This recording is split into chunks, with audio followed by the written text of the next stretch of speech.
Dans notre paracha de Shemot, la Torah raconte qu'au moment où Moshe, notre maître, s'est approché pour mieux observer un phénomène étrange, un buisson qui brûlait sans se consumer, la voix céleste retentit et lui intima l'ordre suivant: Shal ne'alecha mal raglecha, retire tes chaussures de tes pieds, car tu foules une terre sacrée, le mont Sinaï, sur lequel la Torah sera donnée aux enfants d'Israël.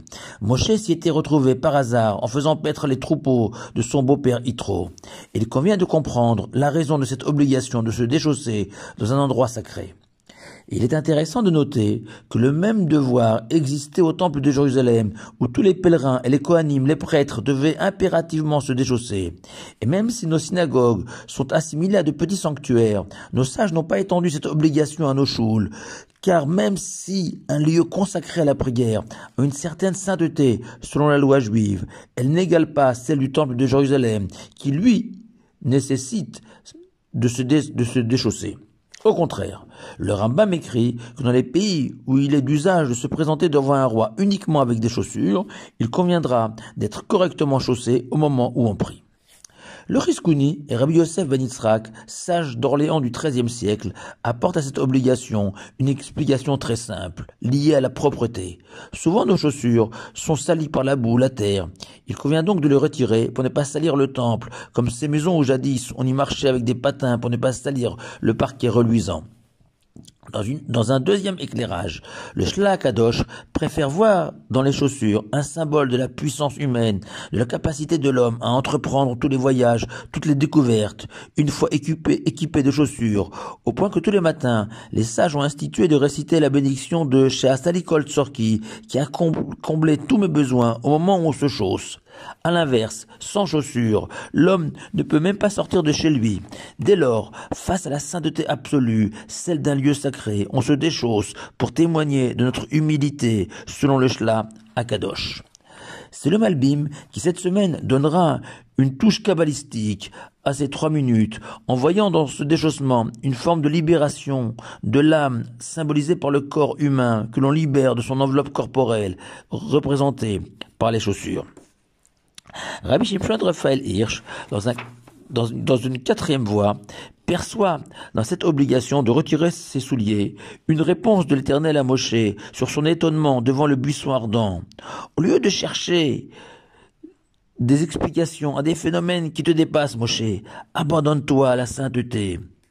En ôtant ses chaussures, c'est une manière symbolique de retirer toute séparation entre l'homme et le sacré pour mieux s'y attacher. Cette réponse donnée par l'Éternel à Moshe concerne chacun d'entre nous, trop souvent occupés à s'interroger, à s'étonner d'événements, des phénomènes qui nous dépassent, pouvant provoquer chez l'homme des doutes sur sa foi, ses mitzvot. Cela, Dieu les encourage à oublier leur scepticisme, à s'immerger dans un bain de sainteté qui débarrassera l'homme de nombre de ses questions. Telle une personne face au mur des lamentations, n'ayant plus qu'une envie, celle de prier et de s'attacher à Dieu. Et le notif de Vologine et Rabbeinu Bechaye s'inscrivent dans cette perspective de voir dans le déchaussement cette volonté de s'attacher à la sainteté et vont plus loin encore et écrivent que cet acte manifeste une volonté de se détacher entièrement de la matière, de se dépouiller, de nous libérer de cette pesanteur qui nous empêche de nous élever. Et selon eux, le mot shal ne'alecha, littéralement retire tes chaussures, peut provenir du mot shlila, en hébreu signifiant la négation, comme si l'homme voulait nier toute valeur à la matérialité devant la sainteté. Et le Kli Yakar, en s'appuyant sur cette idée, va merveilleusement justifier la différence suivante entre Moshe et Josué, Yoshua, son successeur. Car à Moshe, Dieu a demandé d'ôter ses 2 chaussures, alors qu'au moment où Josué, à la veille de conquérir la ville sainte de Jéricho, l'ange du bien, l'ange Michaël, lui a ordonné de ne retirer qu'un soulier.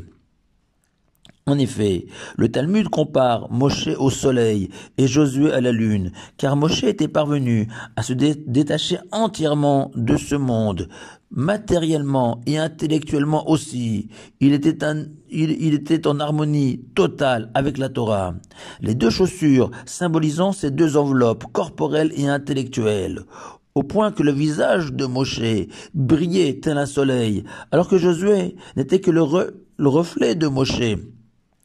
comme la lune dépourvue de lumière propre.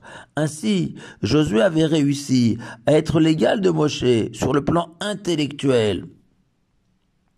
Mais, dans son rapport à la matière, Josué n'était pas l'égal de Moshe, raison pour laquelle l'ange Michaël lui a demandé de ne retirer qu'une chaussure. « N'entre pas dans mon âme avec tes chaussures », recommande un joli proverbe tzigane, peut-être inspiré de notre paracha. Shabbat shalom à vous tous.